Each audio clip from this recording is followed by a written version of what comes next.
महादेव, तो क्या कोई ऐसा योद्धा है जो मेरी शक्तियों का सामना करने का सामर्थ्य रखता हो? योद्धा है बाणासुर, जो तुम्हारे इस अहंकार को तोड़ेगा, जो तुम्हारा विनाश करेगा।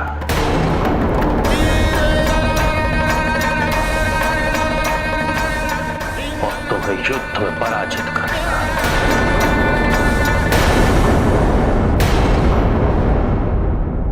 जाओ बाणासुर, इस मयूर ध्वज को अपने राज्य में स्थापित करो और प्रतीक्षा करो उस दिन की जब ये ध्वज गिरेगा।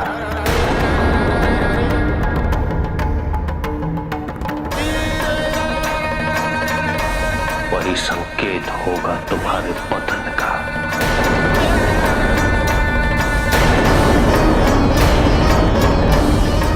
धन्यवाद प्रभु, मुझे सचेत करने के लिए बहुत बहुत धन्यवाद।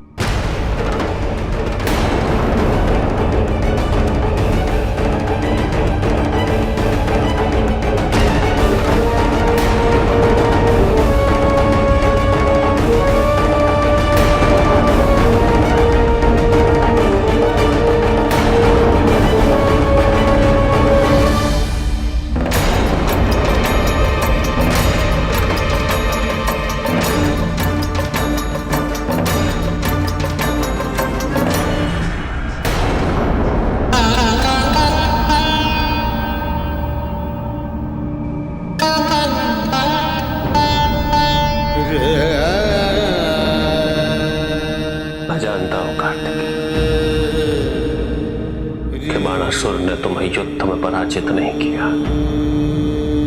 अभी तो तुमने स्वयं बाणासुर को इस युद्ध में विजयी होने दिया। पिताजी, मैं सेनापति का पद त्याग देना चाहता हूं।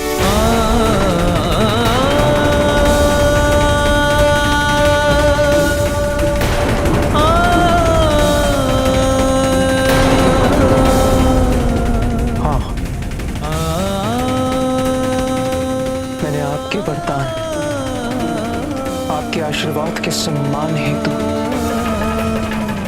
बाणासुर को विजयी होने दिया। किंतु सत्य तो यही है पिताजी कि रणभूमि में परिस्थिति नहीं, परिणाम महत्वपूर्ण होता है। और इस युद्ध का परिणाम यही है कि बाणासुर विजयी हुआ है। मैं अपने दायित्व की पूर्ति करने में असमर्थ रहा हूं पिताजी, और इसलिए मैं स्वयं को सेनापति के पद के योग्य नहीं मानता।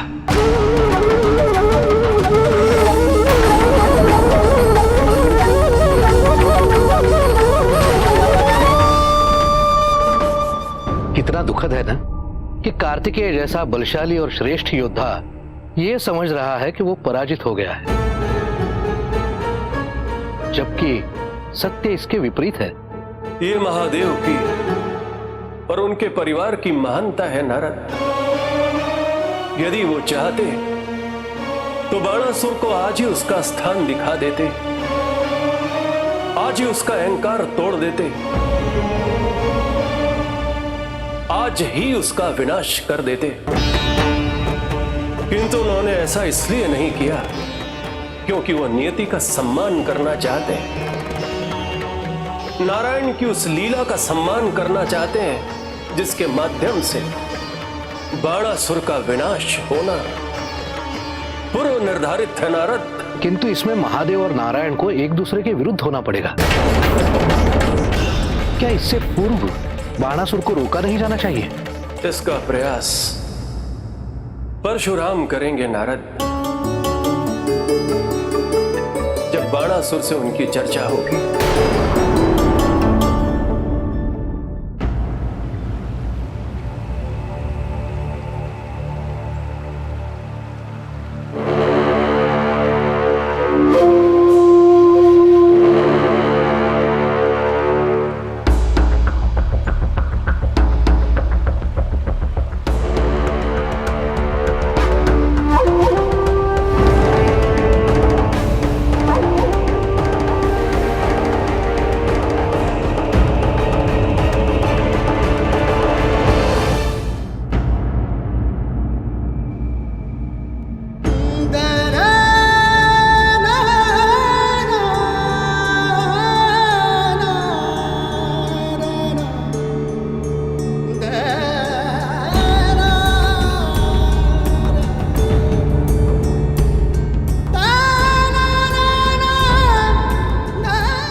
मैं तुम्हारे निर्णय में कोई हस्तक्षेप नहीं करूंगा पुत्र, किंतु मैं तुमसे केवल ये कहना चाहता हूं कि इसकी कोई आवश्यकता नहीं है।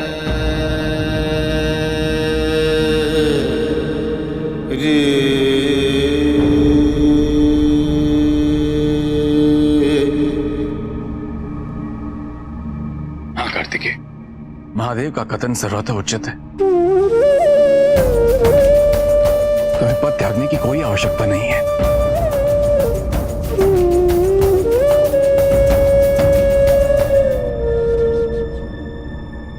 मैंने कहा था ना देवराज, मेरे कर्तव्य पालन में यदि मुझसे कोई भी कमी रह गई तो मैं स्वयं देव सेनापति का पद त्याग दूंगा।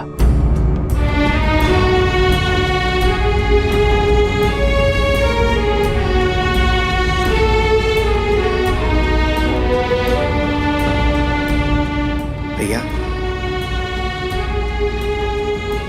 आपको पराजित करने का बल किसी में भी नहीं है। और जो कुछ भी बाणासुर ने कहा वो उसका अहंकार था, उसका कोई महत्व नहीं है।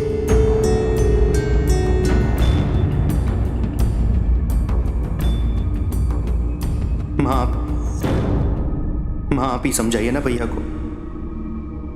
हमें अपने पुत्र पर गर्व है।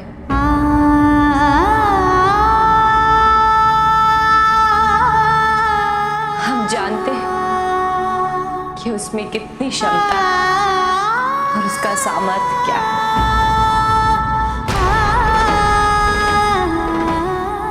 और यदि उसने ये निर्णय लिया है तो अवश्य कुछ सोच विचार करके ही लिया होगा।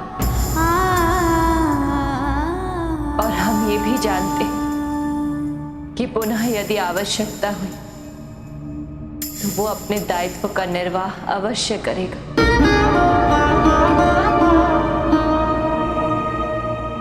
इस युद्ध में एक देव सेनापति ने भले ही अपनी पराजय स्वीकार कर ली, किंतु एक पुत्र की विजय हुई।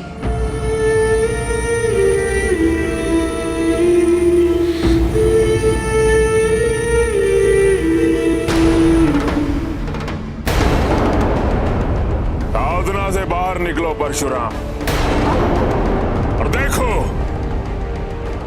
देव सेनापति कार्तिकेय को पराजित कर त्रिलोकाधिपति बाणासुर पधारे हैं।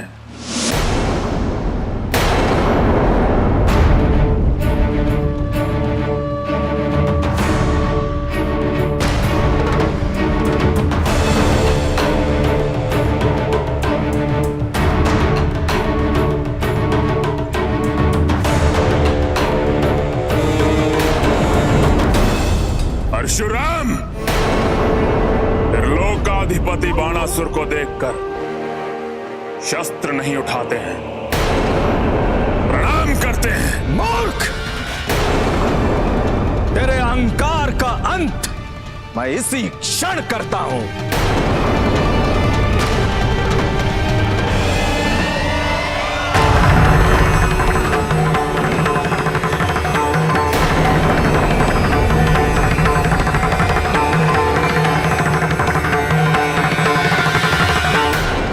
उचित समय पे तुम्हें अपनी भूल का आभास हो गया परशुराम। सब पराजित हो चुके हैं, सब। और यदि तुम भी मुझसे युद्ध करना चाहते हो तो उसका परिणाम भी तुम्हें ही भुगतना पड़ेगा। तुम मेरे समक्ष आत्मसमर्पण कर दो और मेरा प्रभुत्व स्वीकार कर लो। चले जाओ बाणासुर, यहां से चले जाओ। ये आदेश तुम्हें मैं दे सकता, तुम नहीं परशुराम।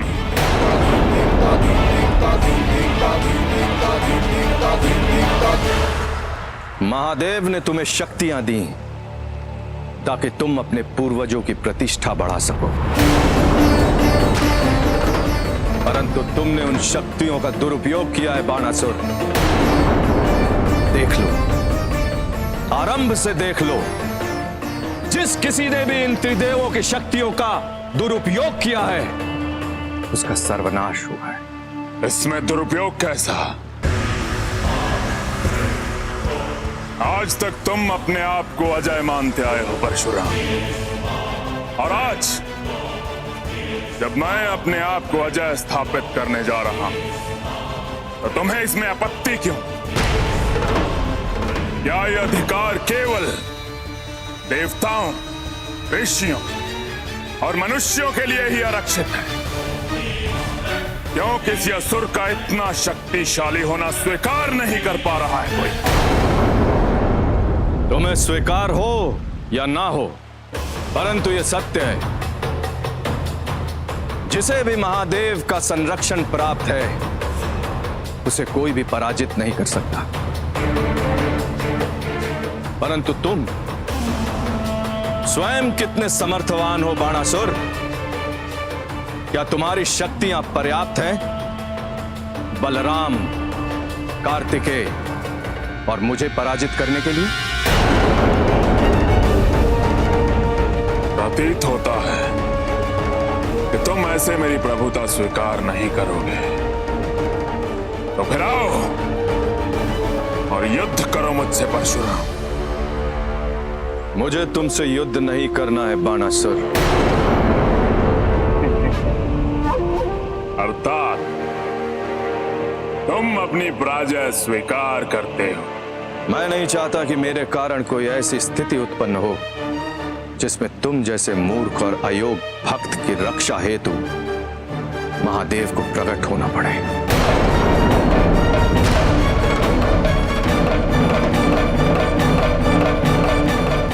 जो अपने आप से पराजित हो चुका है वो किसी और को क्या पराजित करेगा?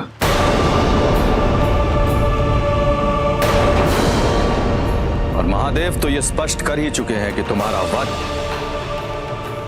जिसके हाथों पूर्व निहित है उसका जन्म कब का हो चुका है, और मैं नियति में हस्तक्षेप नहीं कर सकता। उत्तम, अति उत्तम।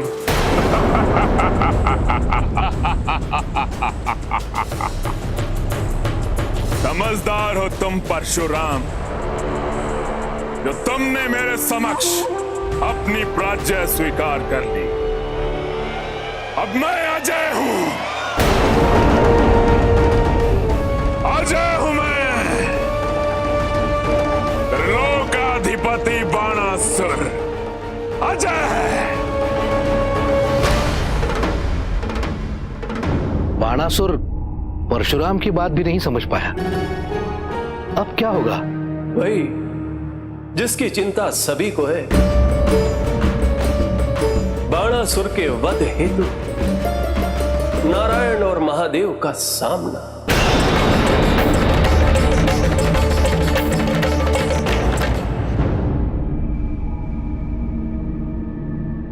पिताजी, मैं ध्यान हेतु कुछ समय के लिए एकांतवास चाहता हूं, इसलिए मैं कैलाश से प्रस्थान कर रहा हूं।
पूरा नगर देख लिया है, किंतु वो कहीं भी नहीं दिखा। बस ये भवन ही शेष रह गया है। यदि वो यहाँ भी नहीं दिखा तो उषा बहुत दुखी हो जाएगी। कितनी आस लगाए बैठी है वो।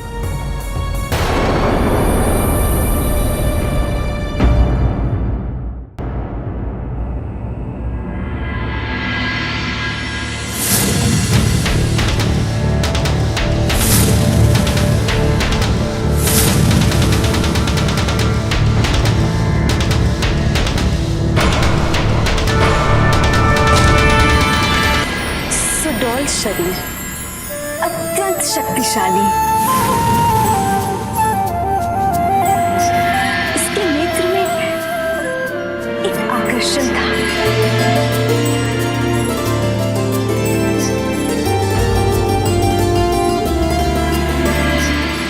उसका एक बाजूबंद था जिसमें मोर पंख था।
प्रसन्नता है कि तुम दिन प्रतिदिन गदा युद्ध में निपुणता की ओर बढ़ते जा रहे हो। आपको ऐसा लगता है और मुझे ऐसा लगता है दिन प्रतिदिन मुझे आपसे बहुत कुछ सीखना है। ऐसा प्रतीत होता है जैसे मेरा प्रशिक्षण अभी आरंभ हुआ है। तो ये हैं जो उषा के स्वप्न में आए थे। अब मुझे अपनी अगली योजना की ओर बढ़ना चाहिए।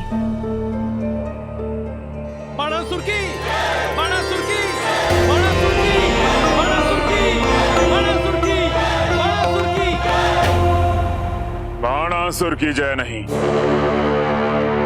त्रिलोकाधिपति बाणासुर की जय कहो। त्रिलोकाधिपति बाणासुर की, त्रिलोकाधिपति बाणासुर की, त्रिलोकाधिपति बाणासुर की, त्रिलोकाधिपति बाणासुर की। मेरे समक्ष सबने समर्पण कर दिया। बलराम, परशुराम और कार्तिकेय, इनमें से कोई भी मुझसे युद्ध नहीं कर सका।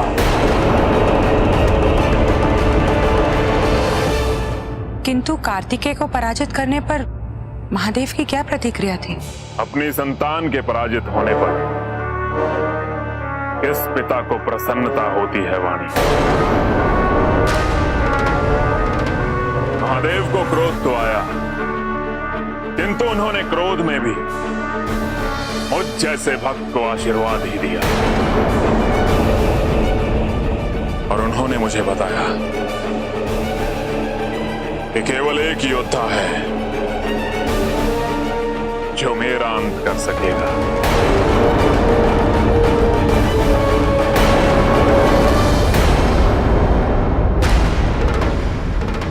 और जब उससे युद्ध का समय आएगा तब ये ध्वज गिर जाएगा।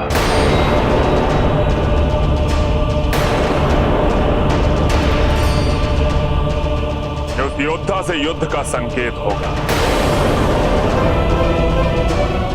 और इस इसलिए मैं तब की चिंता तब ही करूंगा, किंतु अब यह स्पष्ट है कि मुझ जैसा शक्तिशाली योद्धा इस पूरे संसार में दूसरा और कोई भी नहीं है। वाणी, जाओ और इस समाचार को मेरी पुत्री उषा तक पहुंचा दो।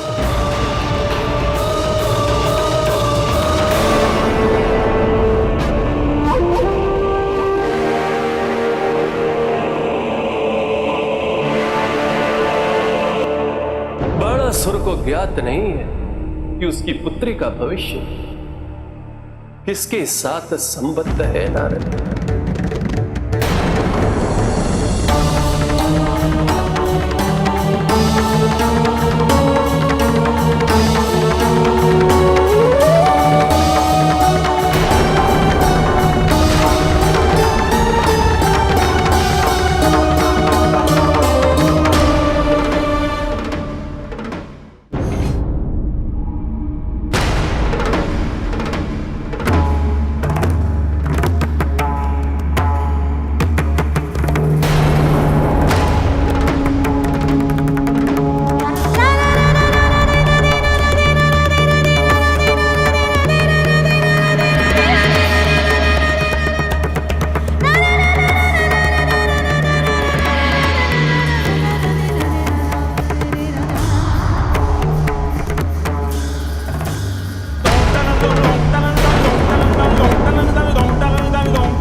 शांत हो जाओ पार्वती, शांत हो जाओ। मैं अपने दायित्व की पूर्ति करने में असमर्थ रहा हूं और इसलिए मैं स्वयं को सेनापति के पद के योग्य नहीं मानता।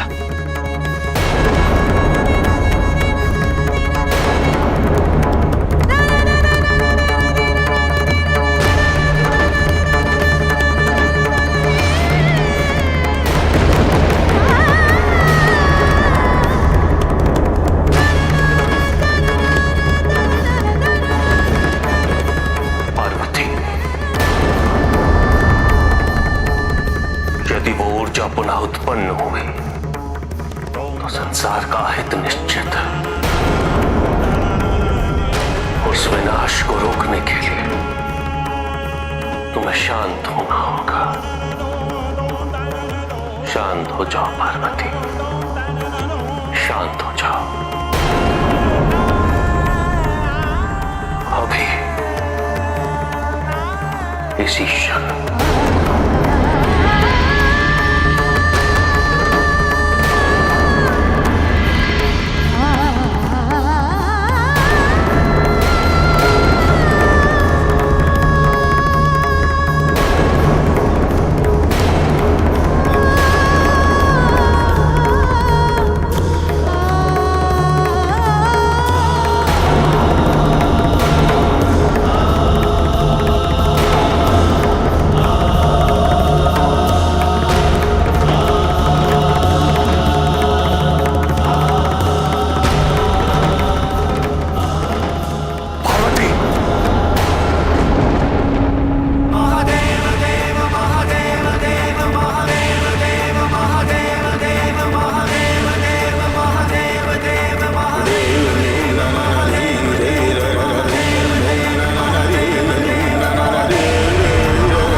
पिताश्री, महादेव और माता पार्वती की ये कैसी लीला है?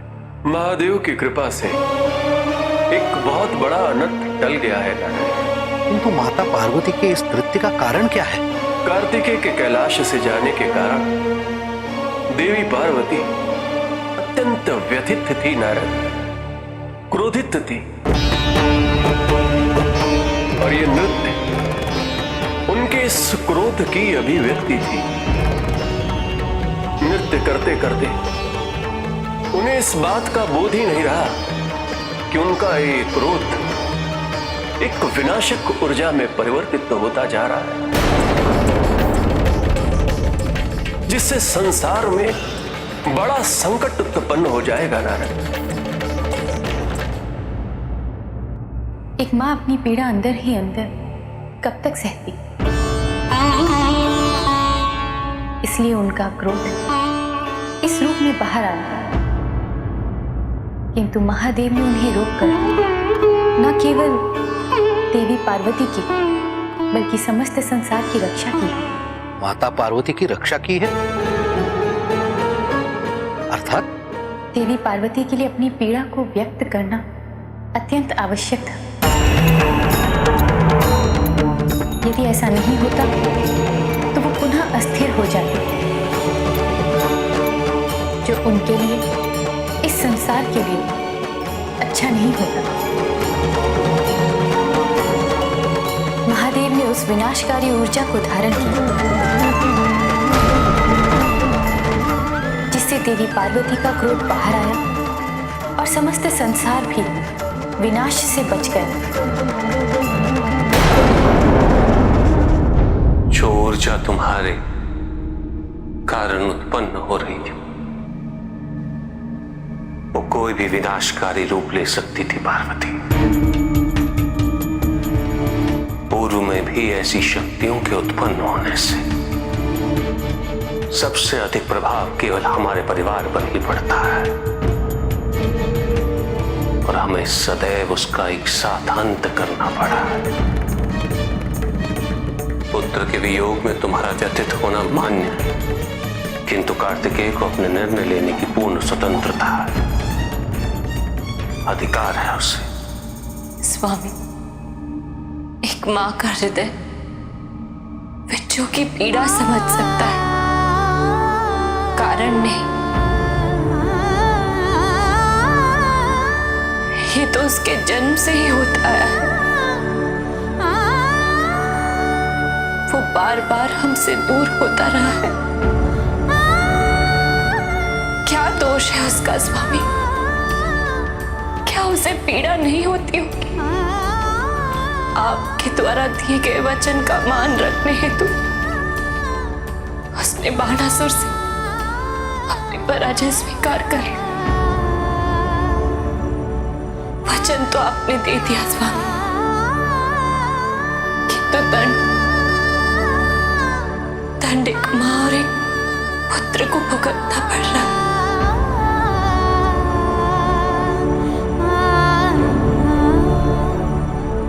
कार्तिकेय का कैलाश से दूर जाना उसके लिए दंड नहीं है पार्वती, ना ही उसके और ना ही तुम्हारे लिए। ये वो प्रक्रिया है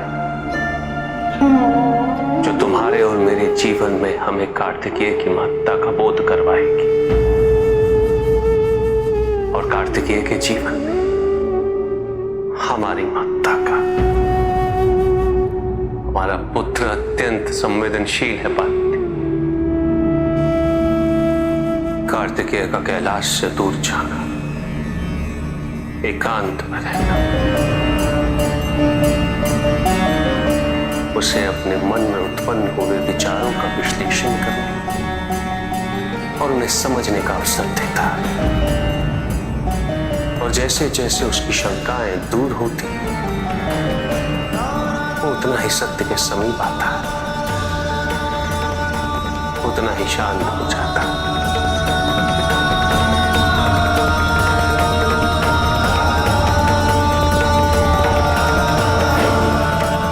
हमें अपने वीर योद्धा पर गर्व होना चाहिए पार्वती। उसने जो किया उसके लिए बहुत साहस चाहिए, हमें अपने पुत्र पर गर्व है, किंतु गौरवान्वित होने के लिए यदि हमें ये मोल चुकाना पड़े, यदि हमें उससे दूर होना पड़े, तो ये हमें स्वीकार्य नहीं है स्वामी। कार्तिकेय लौटेगा पार्वती, ये तुम्हें भी भली भांति ज्ञात है। बस उसे समय दो, वो अवश्य लौटेगा। और यदि वो नहीं आया तो मैं स्वयं वापस लेकर आऊंगा कार्तिकेय को।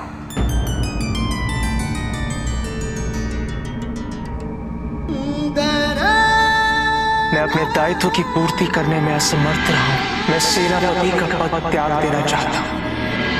तो स्वामी, अब देवताओं का सेनापति किसे नियुक्त किया जाएगा? कार्तिकेय ने कर्तव्य परायणता का ऐसा उद्धारण प्रस्तुत किया कि अब उसके स्थान पर जो भी देव सेनापति नियुक्त होगा उसे इसी स्तर को बनाए रखना होगा। और ये कार्य कोई साधारण कार्य नहीं है।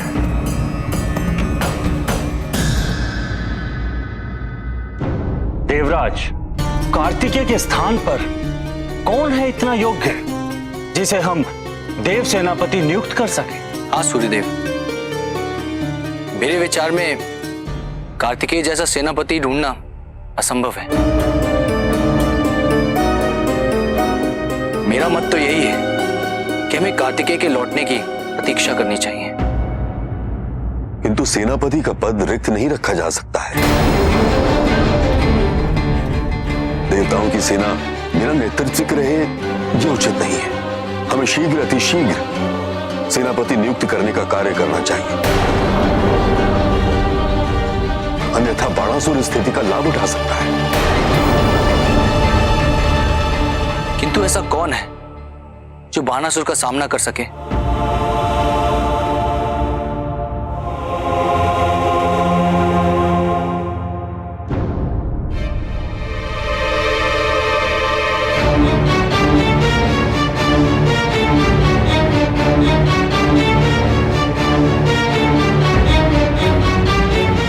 महादेव से भेंट करने गया था जब कार्तिकेय और बाणासुर का युद्ध हो रहा था। मैंने महादेव के समक्ष ये प्रस्ताव रखा कि यदि कहीं भी मेरी सहायता की आवश्यकता हो तो मैं तत्पर हूं किसी भी दायित्व को उठाने के लिए। और मैं पूर्ण विश्वास के साथ कह सकता हूं, यदि देवराज मुझे अवसर दें, अधिकार दें, तो मैं बाणासुर को नियंत्रित कर सकता हूं।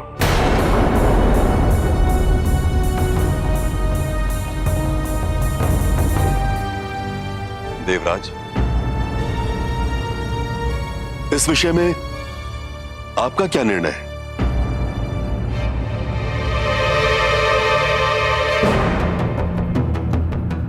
मुझे तो कुछ समझ में नहीं आ रहा है देवगुरु,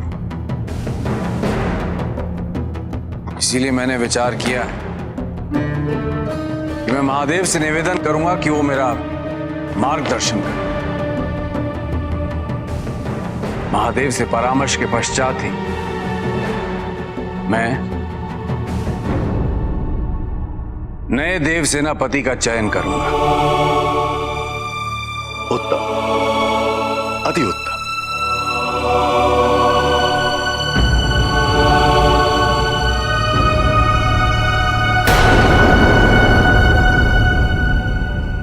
स्वामी,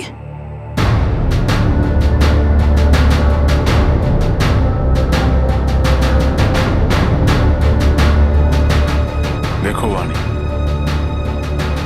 महादेव का आशीर्वाद जो ध्वज के रूप में हमारे भवन पे लहरा रहा है। तुमने देखा वाणी, उषा के नेत्रों में अपने पिता के लिए कितना गर्व झलक रहा था जब उसे पता चला कि मैं त्रिलोक का अधिपति बन गया हूं और जिन जिन योद्धाओं घटनाओं से वो प्रभावित थी, उन सब ने मेरे समक्ष आत्मसमर्पण कर दिया है। केवल एक ही शत्रु शेष है और मैं उसी की प्रतीक्षा कर रहा हूं। एक बार उसका अंत कर दो, उसके बाद सब अच्छा हो जाएगा। हे प्रभु, मेरे स्वामी का अहंकार आपके क्रोध को भी आपका आशीर्वाद समझ रहा है। मुझे ज्ञात है कि जिस दिन भी ये ध्वज गिरेगा, परिणाम अप्रिय होगा। जिनके संरक्षक आप हैं, उनको पराजित करने का सामर्थ्य रखने वाला निसंदेह कोई साधारण व्यक्ति नहीं हो सकता। किंतु वो कौन है और कहाँ है? बाणासुर के पतन में जिसे उत्प्रेरक बनना था, वो सक्रिय हो चुका है।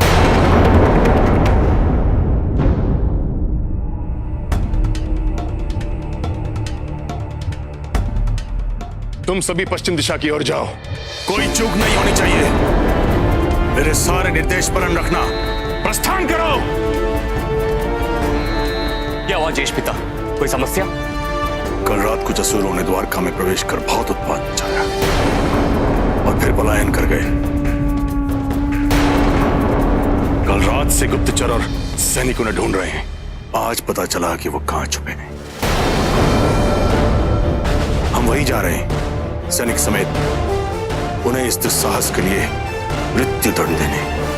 क्या मैं आपके साथ आ सकता हूं? नहीं अनिरुद्ध, तुम यहीं रुको और हमारे अगले निर्देश की प्रतीक्षा करो।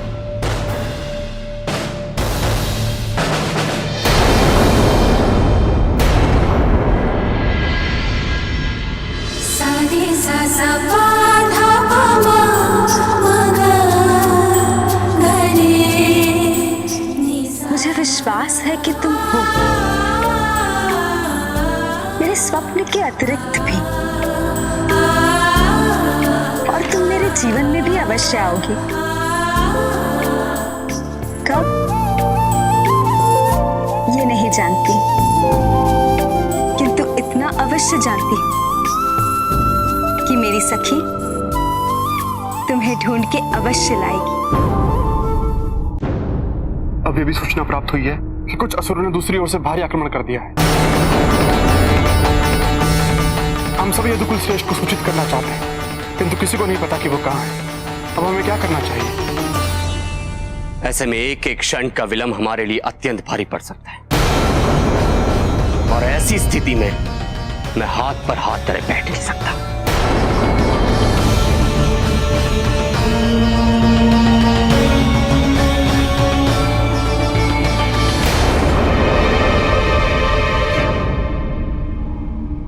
देव सेनापति के पद पर किसे नियुक्त करना, ये निर्णय केवल तुम्हारा होना चाहिए इंद्र। प्रभु, अग्निदेव ने इच्छा व्यक्त की है। इस परिस्थिति में वही एकमात्र विकल्प है। मैंने कहा नहीं, ये निर्णय केवल तुम्हारा होना चाहिए, किंतु स्मरण रहे, देवराज के पद के लिए तुम जिसे भी नियुक्त करते हैं, वो इस पद की मर्यादा, इसके अधिकार और इस पद की गरिमा का मान रखे। यदि तुम्हें यह लगता है कि अग्नि इस पद के लिए एकमात्र विकल्प है, तो यही उचित है।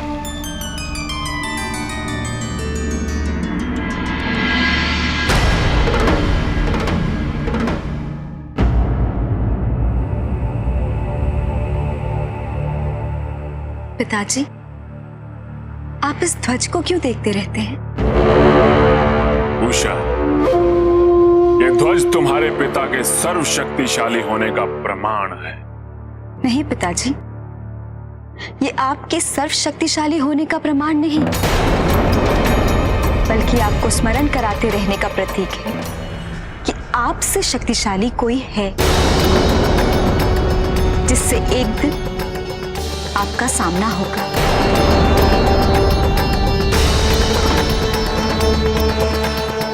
आप भले ही इसे स्वीकार न करें, किंतु यही सत्य है। आप जिसे अपनी महा महानता का ध्वज समझ रहे हैं, वास्तव में वो आपके पतन का सूचक है और आपको उसके लिए तैयार रहना चाहिए।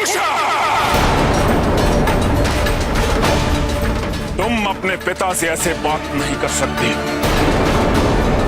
मैंने जो कुछ भी किया केवल तुम्हारे आत्म सम्मान के लिए किया है, अपने इस राज्य, अपने इस कुल के सम्मान को बढ़ाने के लिए किया है। आपका महत्व जो मेरे जीवन में था वो सदैव रहेगा। उसके लिए आपको त्रिलोकाधिपति बनने की आवश्यकता नहीं थी। आप तब भी मेरे पिता थे और अब भी मेरे पिता हैं। और मैं नहीं चाहती कि मेरे पिता को कोई हानि पहुंचे। आपको ज्ञात नहीं, किंतु मैं और मुझसे अधिक मां आपकी चिंता करती हूँ। क्या ऐसा संभव नहीं कि आप किसी से भी शत्रुता ना रखें? भले ही वो कार्तिकेय हो जो मेरे भ्राता समान है, या फिर कोई अन्य राजा, भले ही वो इक्ष्वाकवंशी, सूर्यवंशी, सोमवंशी, मनुवंशी या फिर यदुवंशी हो।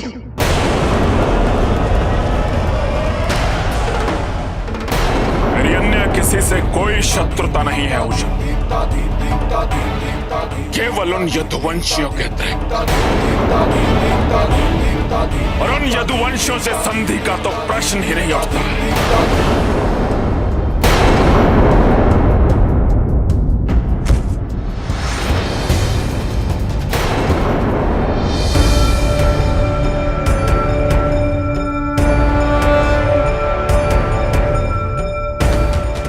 यदि उन्होंने पुनः आक्रमण किया तो मैं पुनः उन्हें पराजित करूंगा।